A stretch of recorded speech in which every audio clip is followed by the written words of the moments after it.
জাতীয় press club থেকে সচিবালয় অভিমুখে কিন্তু তারা রওনা হয়েছে। আমরা আশা করি যে নোয়াখালী সাংবাদিক দিয়ে আমরা সেরা, নোয়াখালী অর্থনৈতিক দিক দিয়ে, নোয়াখালী শিল্পের দিক দিয়ে, নোয়াখালী কমিউনিটির দিক দিয়ে, নোয়াখালী কর আদায়ের দিক দিয়ে আমরা সাংবাদিক দিয়ে আগে আসছি। বাংলাদেশের মধ্যে সবচেয়ে ধরে হচ্ছে আমাদের নোয়াখালী জেলা, লক্ষ্মীপুর এবং ফেনী, এবং আমাদের সবকিছুই রয়েছে। আমরা আশা করি যে দর্শক এই মুহূর্তে তারা সচিবালয় অভিমুখে রওনা হয়েছেন। আপনাদেরকে দেখানোর চেষ্টা করছি এই মুহূর্তে কিন্তু নোয়াখালীকে বিভাগ হিসেবে ঘোষণার দাবিতে তারা কিন্তু জাতীয় প্রেস ক্লাব থেকে সচিবালয় অভিমুখে তারা রওনা হয়েছেন। নোয়াখালী স্লোগানে উত্তাল ঢাকার রাজপথ।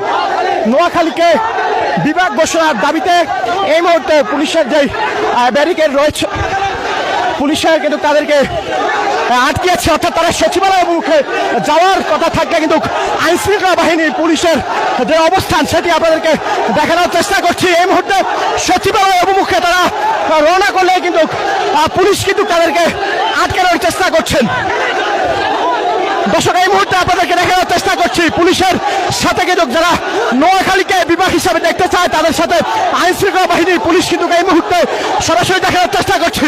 সচিবালয়ের সামনে থেকে আপনাদেরকে দেখানোর চেষ্টা করছি তাদের যে ব্যানার রয়েছেন সেই ব্যানার কিন্তু আইনশৃঙ্খলা বাহিনী তাদেরকে অর্থাৎ সচিবালয়ের উদ্দেশ্যে তারা যেতে থাকে, পুলিশ কিন্তু তাদেরকে বাধা দিচ্ছে। এই মুহূর্তে আপনাদেরকে দেখানোর চেষ্টা করছি জাতীয় প্রেস ক্লাব থেকে সচিবালয় অভিমুখে কিন্তু তারা রওনা হয়েছে।